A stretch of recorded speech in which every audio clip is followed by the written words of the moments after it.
आशा करता हूँ आप सब बहुत अच्छे होंगे। दोस्तों, मेरा नाम है रोहित और मैं आप सभी का स्वागत करता हूँ आपके अपने YouTube channel study LLB and law में।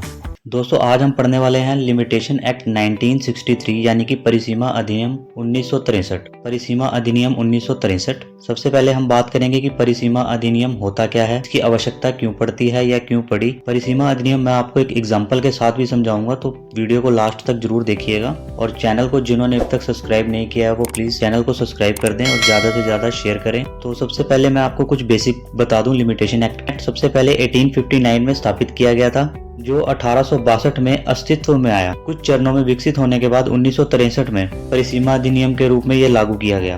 अब बात करते हैं कि लिमिटेशन एक्ट आखिर में होता क्या है। परिसीमा अधिनियम 1963 एक समय अवधि में शासित अधिनियम है जिसमें एक व्यक्ति न्याय पाने के लिए दूसरे पर मुकदमा दायर कर सकता है। यदि इस परिसीमा अधिनियम में निर्दिष्ट समय अवधि की समाप्ति के बाद मुकदमा दायर किया जाता है तो इस प्रकार इसे रोक दिया जाएगा। अदालत में यह मुकदमा बना नहीं रह सकता। इसे अनुकंपा, विलंब आदि के प्रावधान भी शामिल हैं। तो इसका सीधे शब्दों में मतलब यह है कि अगर कोई व्यक्ति किसी व्यक्ति के ऊपर मुकदमा दायर करना चाहता है, उसके साथ कोई फ्रॉड या कोई छल कपट हुआ है, तो वो एक समय अवधि के अंदर ही उस मुकदमे को दायर कर सकता है। उस समय अवधि के बीत जाने के बाद वो मुकदमा दायर नहीं कर सकता। अब आप कहेंगे कि ऐसा क्यों? मुकदमा दायर करना तो हमारा अधिकार है अगर हमारे साथ कोई छल या कोई कपट या कोई फ्रॉड हुआ है। तो इसको मैं आपको डिटेल में एक एग्जाम्पल के साथ समझाने वाला हूँ। दोस्तों, एग्जाम्पल को ठीक से समझने के लिए हम मान लेते हैं यहाँ पर हमारे पास दो व्यक्ति हैं। एक का नाम राम है, दूसरे का नाम श्याम है। श्याम को कोई ज़रूरत आन पड़ी तो वो भैया राम के पास चला गया कि भैया मुझे 20,000 रुपये चाहिए, आप 1 साल के लिए मुझे उधार दे दो। राम भी बड़ा अमीर आदमी था, उसने 1 साल के लिए एग्रीमेंट किया और 20,000 रुपये श्याम को उधार दे दिए। 1 साल बीत जाने के बाद श्याम जो है वो पैसे लौटाने नहीं आया, तो राम ने भी कहा कोई बात नहीं, हमारा मित्र है, दे देगा पैसे। 2 साल गुजर गए, अभी भी श्याम पैसे लौटाने नहीं आया। तीसरे साल राम को पैसे की आवश्यकता पड़ी तो उसने श्याम को फोन किया कि भाई मेरे पैसे तो लौटा दो मुझे।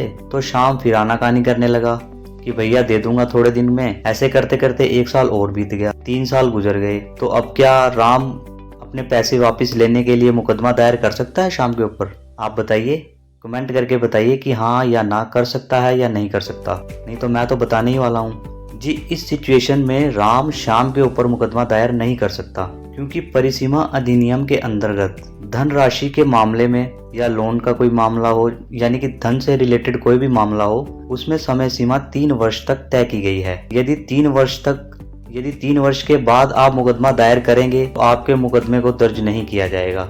इस सिचुएशन में आपके दिमाग में फिर से एक सवाल आएगा कि ये तो हमारे अधिकारों का हनन हुआ, जिसने हमारे साथ फ्रॉड किया, धोखा किया, क्या हम उसके खिलाफ मुकदमा दायर नहीं कर सकते? तो मैं आपको बता दूं कि जो मर्यादा विधि है वो ना तो आपको अधिकार प्रदान करती है और ना ही आपके किसी अधिकार का हनन करती है। वो तो केवल न्यायिक उपायों को प्रतिबंधित करती है। उसने आपको एक समय सीमा दी है। अगर आपके साथ कोई धोखा, कोई फ्रॉड हुआ है तो आप 3 वर्षों के भीतर न्यायालय से उपचार मांग सकते हैं और आपके मुकदमे को दर्ज भी किया जाएगा, क्योंकि कोर्ट भी उनके अधिकारों की रक्षा करती है जो अपने अधिकारों के प्रति जागरूक होते हैं। सोए हुए व्यक्ति की कोर्ट भी कोई मदद नहीं करता। उम्मीद करता हूँ ये जानकारी आपको अच्छी लगी होगी। आप भी जागरूक बनिए और ऐसी नई जानकारी और नॉलेज गेन करने के लिए हमारे चैनल को जरूर सब्सक्राइब कर लीजिएगा। तब तक के लिए धन्यवाद।